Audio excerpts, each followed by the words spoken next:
Right. Yeah. It's recording now. It's recording now. All Give right. me 30 seconds. Give me 30 seconds. Sorry, I've got a crisis at work. Hang on, I just need to reply to this thing. All right.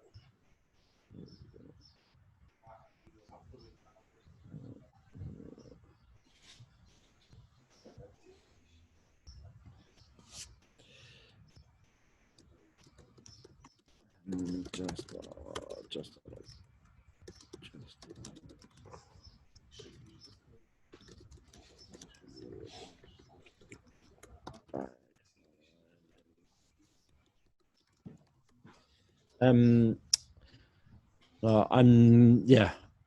Sorry, I'm here. I'm ready. All right.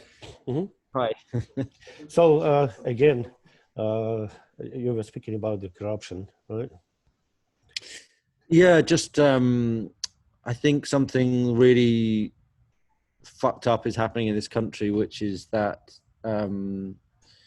with Brexit, there was like a move from Europe towards America at the exact moment that America is like going down, you know. Sorry, thank you very much. And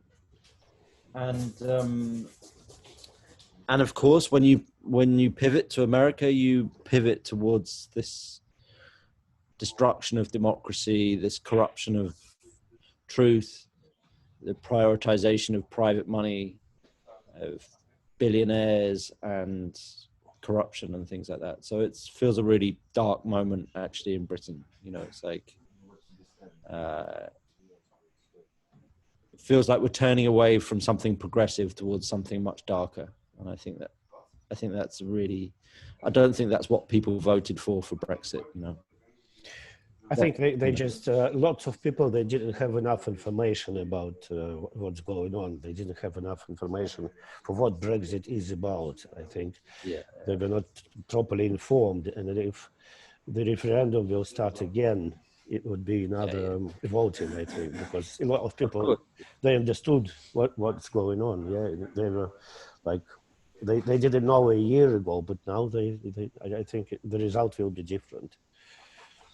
I just think we shouldn't have had a referendum. You ask people about the single market and customs unions and all the detail of it. Nobody could give you an answer before the referendum. You know, now maybe people have more information, but people don't. It was a totally made up question, you know. It's like the wrong question at the wrong time, and we came up with the wrong answer. But I understand it as well, though, which is like people want change as well, you know, that like the status quo isn't working, you know. But this is the same in many places, right? It's the same in America. It's the same in, I guess it's the same in Russia. It's the same everywhere, right? That the status quo isn't working. You know, climate change is coming, and it's going to make everything significantly worse and harder. And I think we all instinctively know that. And capitalism is a disaster in this form. You know, late capitalism is really exploitative and really, and yeah, we desperately need proper change, you know. And so I think people take it wherever they can, you know. Anybody promising them something radical and achievable, I think is has a chance somehow. All right. How did you spend your quarantine? And you were at home, studio? Yeah, so I live on a farm. Were you totally isolated, or? Yeah, but I was really lucky. So we have some land. I have 2 pigs and 2 sheep, and some peacocks and some chickens. I didn't know it. I thought you're still living in London, no? No. It's been a farm for 450 years, so it's like super old. And it was really, and it was good. It was nice to spend time. I have 2 boys, and so it was nice to spend time with the family and just do a lot more work and you know, still be working but see them every day and things. So actually it was okay, and it was, you know, we need this break, right? I think there's something I don't know about you, but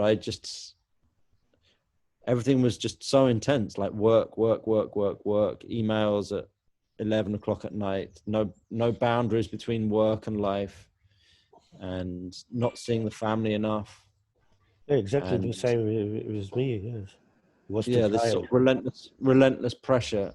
And actually, so lockdown's very sad for very many people, and particularly people that lost their jobs and things like that and don't have support from the government. But for many of us, it was a really great opportunity to just stop and go a bit slower, and to spend more time with the family and less time on work. Yeah, just maybe to relax from the total concentration 24 hours and 7 days a week. And then during the lockdown, you have time to concentrate on your inside thoughts, and just the way who you are. And, you know, I spent 3 months in the countryside, also in small town Tarusa. And it was nobody in the streets, so I was normally walking alone on the embankment. Then some of my friends came, but we had a great time because it was no rush, no work, no rush. Of course, it's really sad that I lost many jobs and many projects. Well, including the party that we were about to have with you, because we were almost ready to do it. All the sponsors were ready and stuff, and it's all. So it was several projects like that. But well, life goes on. Is it starting again? Well, maybe in autumn, because all the companies which have budgets, they say that they will start thinking about it October, not earlier. So of course we still believe that we will make it. Yeah. What was your best travel in life? The most memorable? I think there's two really important trips for me, or two really important sort of travel experiences for me. One was to Japan, and again, I first went at the end of the 90s, and I went there last year, I think, or the year before, and you could see it was becoming more Western, and which, you know, feels sad, because I feel like the West is fucking things up, you know, like more consumerism, more consumption, more everything. And but it was really like visiting like an alien planet or something like this, you know, like new way of which planet, sorry? Like a new planet, you know. It's like it's like being an alien and on a new planet, going there. And I was touring around lots of small towns in Japan. So and house music was still, it obviously existed, but they hadn't had lots of DJs or lots of music there. And so you'd play to 100 people in a small town, and then go up into the hills and go fishing and catch breakfast the next morning. Super. And up in the forest, and then get in the hot springs.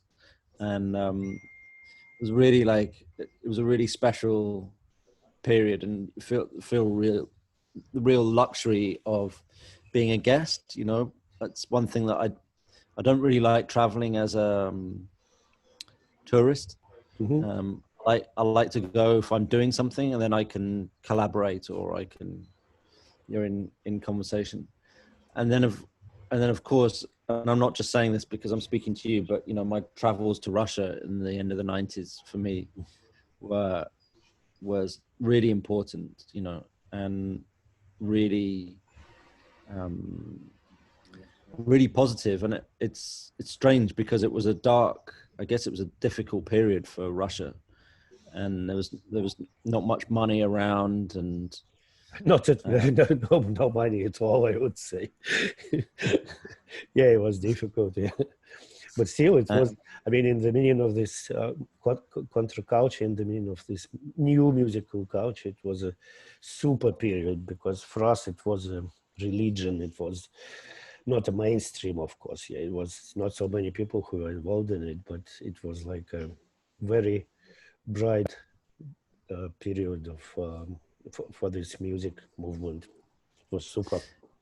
Yeah, and I still remember the apartment where I stayed when I came the first time, and there being nothing in the fridge apart from a bottle of vodka, and told like, don't go outside, don't answer the door, just stay here. And I also really like it because I was doing, we sold some records or CDRs or bootlegs or whatever. Somebody sold some bootlegs of my thing, but eventually I then got to work on the Winter Olympics as music director, and it was like the most extreme journey you could go from like the flat in 1996 or 97 with nothing in it but a bottle of vodka to then this huge expensive spectacle, and just seeing these two extremes of Russia in a way. Right. And how many for how long have you been in Sochi? I don't remember. I don't think I have ever asked you. No, I mean, I only went there once in the end because all the production was in Moscow. And I just went for the opening. So we were in Sochi for about 1 month, something like that, 4 or 5 weeks. And but they were still building it, so there was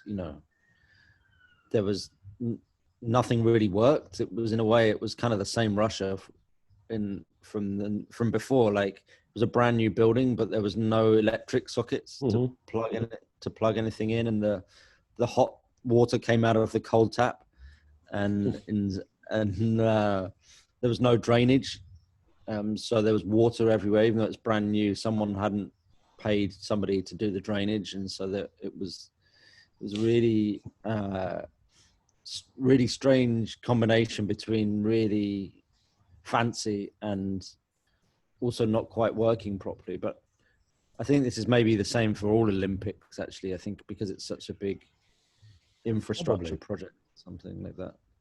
But I took my name off I took my name off of the Olympics, so you don't see my name attached to it. Because I was not really happy with the politics at the time. Well, I'm still not happy with the politics and of it, but I did it for the experience and to try and continue to be part of. And what was your position called exactly? I was musical director of the whole opening ceremony. Yeah? The whole opening ceremony, yeah. But it was great. I mean, well, the ceremony was great anyway. Of course, it all happened after the Crimea crisis, but still, if we take it apart from, if we divide it, we take it as a ceremony. So it was great, yeah. Well, I think what I'm really interested in is, I guess, is understanding and trying to help shape and take part in stories, narratives, and it's really a huge privilege to be able to help. It's a huge privilege to help Russia in this instance, or think about what it means to tell the story of Russia through art, and the opening ceremony again is really like the Olympics. I really don't like the Olympics very much at all. It feels really,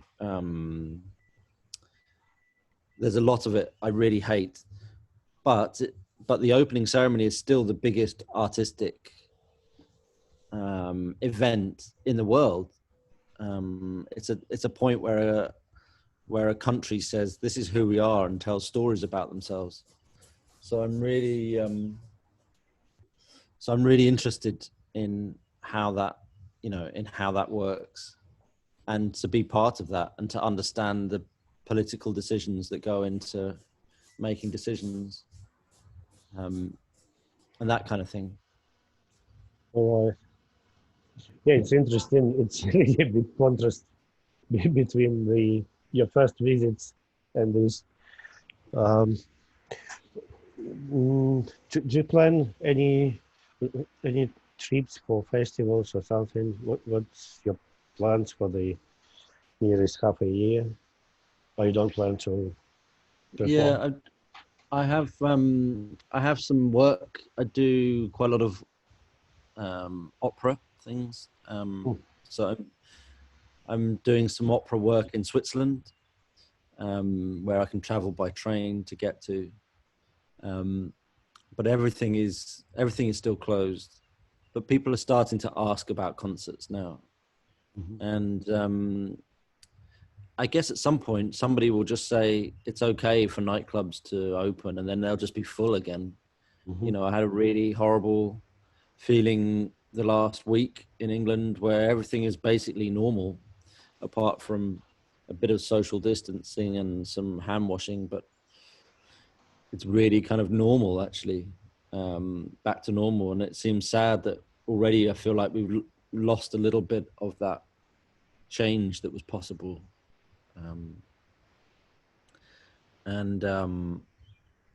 But yeah, I do feel like probably in around winter time it will start again. Mm-hmm. I think it's too many people with too much money tied up in entertainment. There's too many agents and venues and pop stars and things like this, and actually everybody needs it to open somehow, Yeah, I'm dreaming about it because it's it's what I do for living. So I was working in a clothes industry for a couple of years, but now back to events and stuff. Okay, what was what festival in which you performed did you like more of all? I really enjoyed Sonar at the beginning. Mm-hmm. in Barcelona, because it was really every year I would go back with a different project, and the audience would kind of, it was the same audience for about 5 years.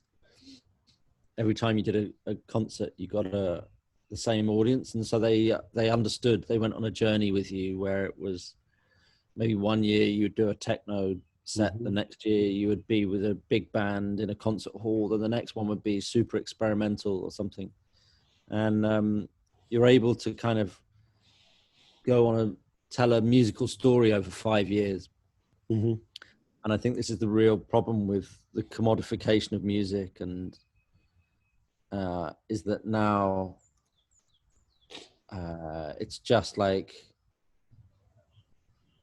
it's like a bag of crisps or something like that. You just have an experience for like 20 minutes or half an hour or something like that. And then it's next, then you're on to the next. And I think music is more important than that. I think, the trips that I always value are ones where the promoter, like we went to, go to an art gallery or go out into nature, or where music feels like, where you feel like the musical conversation is part of a wider discussion about culture and about history and about spirituality sometimes with music, but where music is part of a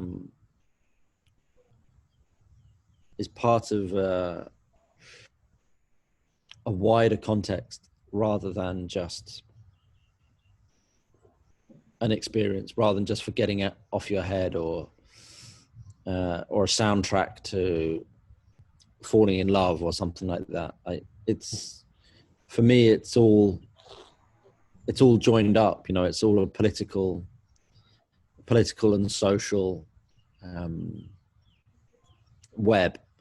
And so I really like festivals and events where you feel like you're connected to an ethical framework or something like this. You know? All right.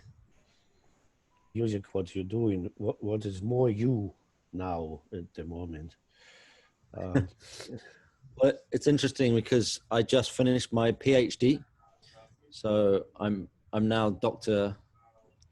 Rocket or Dr. Herbert, whatever. And it was they call it a PhD by publication. So I put forward 10 of my records from the past, or 10 projects, and then wrote a thesis about them, about how they fit. And it ends up being, actually took nearly 25 years of research, like music research. And I finished it in lockdown, and I just passed. And I think what was really interesting about that was it's the first time really where I've stopped and tried to talk about how the music all fits together and what I'm interested in and how I work. And it was really positive, but now I have a really big question about what comes next, you know? So I have one project. I'm trying to tell the story of a banana. So I'm going back, like every morning I have a banana for breakfast, but I realize I know nothing about this banana. And so I'm going to try and go back to where my banana came from, which is in the Dominican Republic. All right. And it's a very aggressive tree, bananas, if you know. Oh, really? Very aggressive, yeah. Sorry that I interrupted you, but in Madeira, for instance, in this island Madeira, you know, Portuguese island, they started growing bananas, and they had a unique forest, the other trees, and bananas started conquering the land. Oh, wow. So they put out the other there's trees, native species. and they stopped it because it's, well, commercially it's very valuable to grow bananas, but they stopped it, and they were thinking about other trees, so they just conserved it. I mean, but it's interesting because bananas have no seeds as well, so they're like they're sexless. So they the same, like it's the same plant that we've been eating for years. I mean, it's a different variety. We just eat one Cavendish, this one type of variety now. So I'm going to attach a microphone to a banana in Dominican Republic and listen to it as it travels all the way to England. And so that's what I'm working on. And I finished a book as well. So I wrote a book called The Music, and maybe I'll send it to you. Hang on. And it's a would really appreciate. It's a description of a record that I'll never make. So it's kind of a record, really. Here we go. 2 years. There's a description of a record rather than music. I'd like describe the record. So yeah, that's what I'm doing. And then I'm writing TV shows, and like there are stories and things for it. So doing not just music, but thinking about storytelling and that kind of thing. All right. So it's a lot of interesting things going in your life. I'm really glad you do that. So I think we want. Okay, see you later. Yes. Bye.